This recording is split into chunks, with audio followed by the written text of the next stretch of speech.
Cheers! Welcome to Movie Bitches, episode 114. So tonight we are reviewing Kubo and the Two Strings.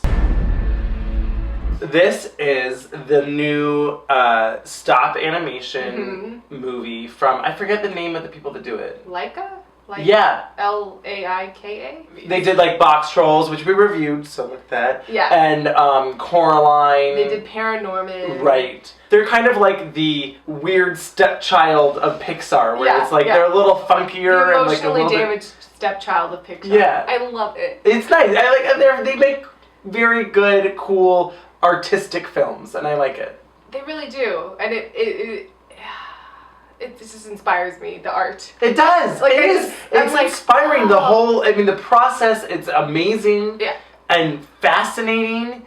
I really liked a lot of this movie. Me too. I also had some problems with it. For me, it slowed down in the middle. Sure. And I was like, this is a little bit too long. There were just moments of it for me that felt like real cheeseball-y. It was like, oh, this could have been a little bit more nuanced. It wasn't enough to put me off of it. There was a little bit here and there. I would be like, oh, and then be like, oh, but that's sweet, whatever. Yeah, you know, it's a kid's movie. Like, that's fine. Based on the trailers for the other kids' movies that we saw before this movie, I was like, this is like high art. This is like Shakespeare right now. For reals. And I mean, it's really good. But like, compared to like the Stork movie. Ugh. No, man, I will not be your friend. Sorry, thought we were vibing. Or Sing. Look at her butt. Oh. Or Trolls. Oh, snap. I watched all these trailers for these kids' movies and I was just like, I'm sad. This makes me bummed out. Kids' movies used to be rad. Right? And now they're just like, Jesus. This was a good one. Kubo. It's great. I love these movies. And they look very realistic. But really artistic at the same time. But really artistic. And I prefer a movie to look artistic to realistic. Yes. If it's good, like have a style. And you know what I like about it is that it feels to me very much like the imagination of a child. Like a book illustration come to life. Yes. And that's what to me is so cool and fun and magical of, about it. Actual artistic style. Yeah. In it. And I haven't watched Le Petit Prince yet on Netflix. The Little Prince. Oh, they made that? They did make it. Oh, cool. And the animation looks pretty. I don't know, the movie seemed kind of like a mess, and it was so bad that like they didn't really release it, and then Netflix bought it, and like it was a whole thing. But it took the same drawing and style of the book. It felt very dreamlike to me. It did. It wasn't totally spelled out for you. Particularly at the beginning, it was very like, what's going on? I don't know. Like the mom is like, she's not really there during the day, and then she kind of wakes up at night and like, oh, she has her energy back, and you're like, what's going on here?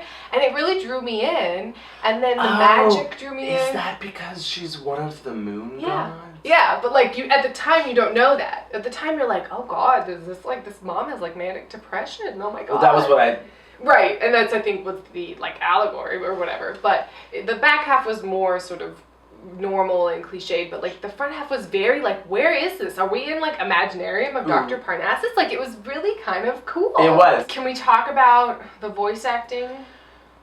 Yeah, that was actually probably my biggest qualm with it. I prefer like the Disney method of don't hire animation. Famous actors to be it's distracting. It is distracting. You spend the whole movie going, is that Charlize Theron? Oh, it is. And then it was like, why?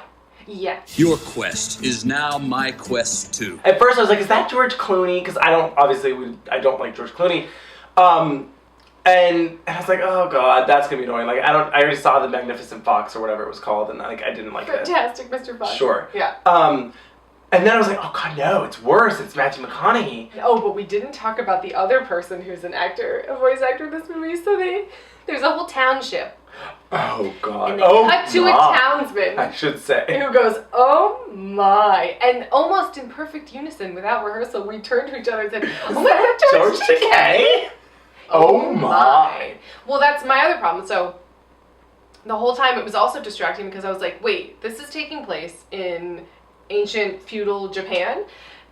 Everyone's white that's voice acting. Sure. What's this about? It didn't need to be someone putting on an offensive. No, we don't need. I don't need someone to do a Asian accent. Right. But why do we need two magnificently beautiful white blonde people to play the parents? Yeah. That just kept on inkling in my head. And I Yeah. was like, That's a fair. I mean, once again, Hollywood. Like, my thing was just like, I don't know if people are coming to see this movie because Charlize Theron and Matthew McConaughey are the voices in it. You know? we certainly weren't. Maybe it's like an overseas thing, like, oh, we got Matthew, and then he's on the tour for promoting it. I don't know. Yeah. It bothered me slightly, but like, It was fine. Charlize actually, I thought liked her Charlize a gave lot. a good performance. Yeah. Matthew McConaughey, not as successful for me. Sure. He was distracting more so than anything. he was like the comic relief. He wasn't supposed to be emotionally grounding, but Sure. like, yeah. Can we talk about how his guitar thing totally reminded me of the guy from Mad Max Fury Road with his like flaming guitar? He's like, Really? and then it's like, shit. I was like, yes. His like evil aunts show up and they're dressed like Guy Fawkes, and they are evil. We've been looking for you for so long. Like, it was so These scary. like porcelain masks. Porcelain masks and these like fabulous hats, Yeah. and it was like really scary. It was. And I was like, I mean, it wasn't, but like it was. it wasn't, but I was definitely like, oh, that's creepy. Yeah, if I was a kid, it'd be really scary. I like those movies. I like when kids' movies get kind You of have to be a little dark. scared. There has to be downs to be ups and ups to Exactly. be downs. And so when it's all this just like everything's nice, it's boring. It is. The plot was different. Yeah. It was interesting. Was it perfect? No. Was it super flawed? No. No. So like, it's worth it. Yeah, and there's some lessons in there that were Yeah. nice. Remembering the past, Yeah. you know, like dealing Life and death and dealing loss with and loss, yeah. and then moving forward and like finding your own self. It was good. It was good. I liked it. Cheers. I could go see it. I would too. I mean, we did, but you could go see it. Dangling from like a cantilevered glass pool. Bye bye. And like, it's just absurd.